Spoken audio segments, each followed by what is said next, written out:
Hey guys, what's up? So welcome back to the second episode of my Mastering Halo on PC series. Before I get to today's episode, I was going to say thank you so much for the first episode response. It's absolutely insane. It's almost got 10k views, which for me is awesome, so I'm so happy you guys enjoyed it. Today's episode is going to be focusing on the next 500 to 1,000 hours I'm going to spend grinding to get really good and ready for when Halo comes out on PC.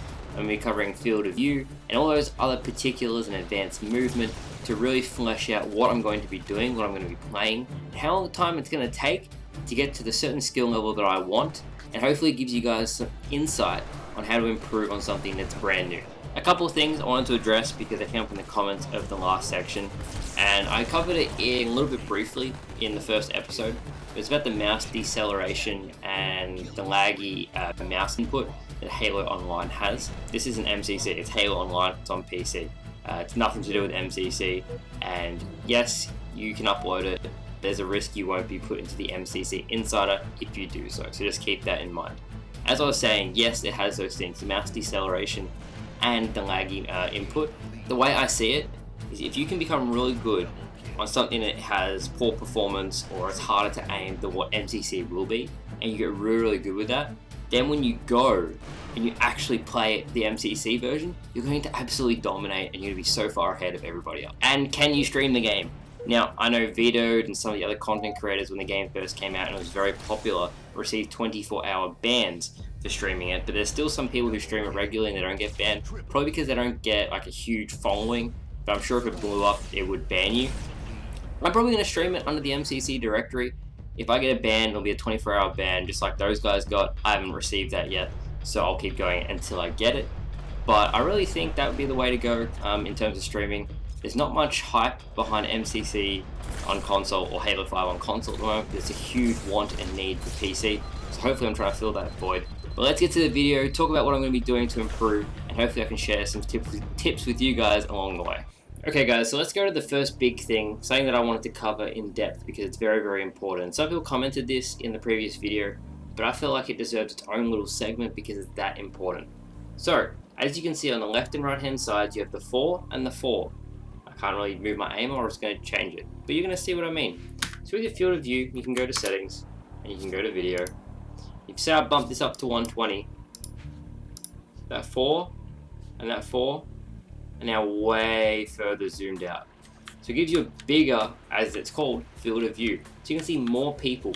But if you're a hardcore gamer or a hardcore PC player, you're going to see all the really good PC players who have their field of view bumped out to as far as they can possibly go, so they can see as many people at once. Because if you're playing on console, you probably only see to about the 4, I'll put up some bars on the screen. Because if you're playing on console, you probably only see to about 66% of the screen, and then a PC player is going to see 120% of the screen. So it kind of really weighs up, like if there's going to be crossplay on the MCC compared to the PC, it's going to be a huge advantage for them because they're just going to see more people. You'll say you're coming around the corner and they're going to look, they're going to have to be able to snap on a lot quicker.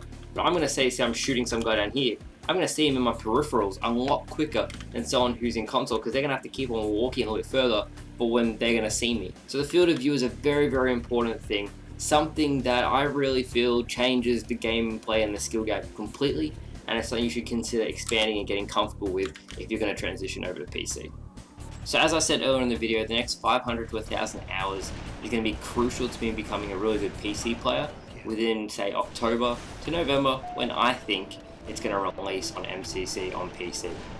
As you've seen from the gameplay, I've become pretty competent at aiming and shooting. There's a couple little tips and tricks that I wanted to throw into this video just to help you guys and get you along the way quicker than what I had to learn myself. First and foremost, when you're using your mouse and you're aiming, don't go chasing after them with the mouse. Use your WASD to really line up the shots easier, especially if you're no-scoping. When you become more confident, you can move it around a little bit, say when you're zoomed in or you're going for a snipe, but I found it a lot more easier. Instead of chasing them around the screen, you just adjust your movement slightly and keep the crosshair centered and not wave it around too much, and it really helped me get a really solid, consistent shot with it wasn't shaky anymore. Second, your Halo skills will translate to PC very quickly. If you are a competent Halo 3 player or you love Halo 5, or you're just a really good competitive player, you give yourself a month, and really give yourself a month to adjust and adapt and really get into it. You're going to be comfortable, I would say, within 2 weeks. If you go into Team Snipers and you put up with the really bad times and you really put the work in, say maybe 3 to 4 hours a day, and you don't give up, because it is going to be discouraging at first. You're going to be like, wow, I'm so good on controller, I'm going to PC and I'm not good. The number one piece of advice that I saw when I was reading articles about CSGO pros and how they got to where they were was not to give up. There was a lot of times they wanted to quit when they weren't good enough, and they just kept on sticking it out. And I think that's with everything in life. If you want something enough, you really got to put the time in to get to that position. And it's the same with learning Halo Online or Halo PC.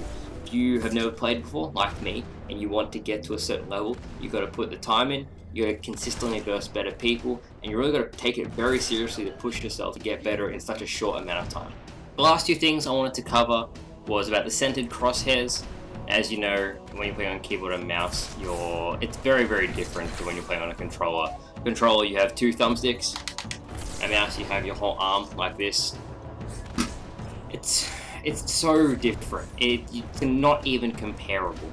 You have a whole arm to aim compared to two little thumbsticks where you use your thumb. It doesn't matter if it's centered or not. With the amount of accuracy increase, like you guys saw, like a lot of comments on my previous video said, wow, are you playing controller or mouse and keyboard because you're already pretty good. And the fact of the matter is, it's so easy to aim on keyboard and mouse. I'm not even good compared to some of the really good players. It's just that much easier to aim on that platform that it looks like I'm playing on controller because it's at my controller skill level already. It's that big of a change. That leads me on to my next point. CSGO and other PC shooters, do they help your aim translate over to Halo Online? Now, from my experience, and I've spoken to a lot of people about this because I was genuinely curious and I wanted to do a lot of research and just a lot of steps behind it so I could find out for you guys whether it was true or not. And from what I've seen, because Halo Online has the deceleration and the mouse input lag, it really throws you off when you go from really good mouse input lag to bad mouse input lag. So it's probably better if you just stick with Halo Online, and then when you go when MCC on PC comes out, you'll be really, really good because the hit registration, everything will be snappier, quicker, and you'll be able to really adjust very quickly ahead of all those people who have never even played on PC before. There are some exceptionally good Halo Online players who I would say, even in Team Snipers, never miss a single shot, and they can almost no-scope you across the map with ease. It really is amazing like how good these players are. Since it came out probably like a year and a half ago now, I don't remember exactly when Halo Online came out, but it's ridiculous. They play Team Snipers every single day, just like the controller people, but the shots they're hitting is just absolutely ridiculous. The last little tidbit of advice that I would give to you guys is play custom games that are kind of more on the casual side of things before you go into the really hardcore stuff. Don't get me wrong, playing Team Snipers every day in MLG really helped me improve my skills and be more calm under pressure. But I really noticed the one thing that made me really, really good was going into free-for-all snipers, instant spawns, and just practice. Just no-scope everything. You get really comfortable getting multi-kills, you get really comfortable no-scoping, and you get really comfortable zooming in and sniping and finding out the different sensitivities that work for you. Even if every time you hop on, say you spend 10-15 minutes just going into a free-for-all snipers lobby, really warm up, really get comfortable with it, especially when you're new, that makes a big difference. And then you go into the playlists that don't have snipers on hand all the time, or then you can go into Team Snipers and verse someone that's actually really, really good, and you'll probably do very, very well. So to recap, field of view, bump that up as far as you can go so you can actually see as much as you possibly can. It will help you in the long run, especially against console players if there's crossplay. Second, take it very seriously, maybe spend 3 to 4 hours a day, but don't get discouraged.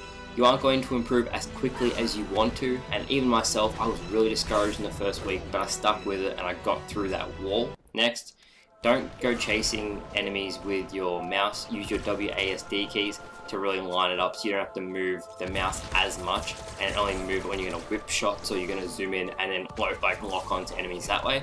And finally, have fun with it. I'm going to say this every damn episode because if you're not having fun with it, it's going to be a grind and you're not going to enjoy it.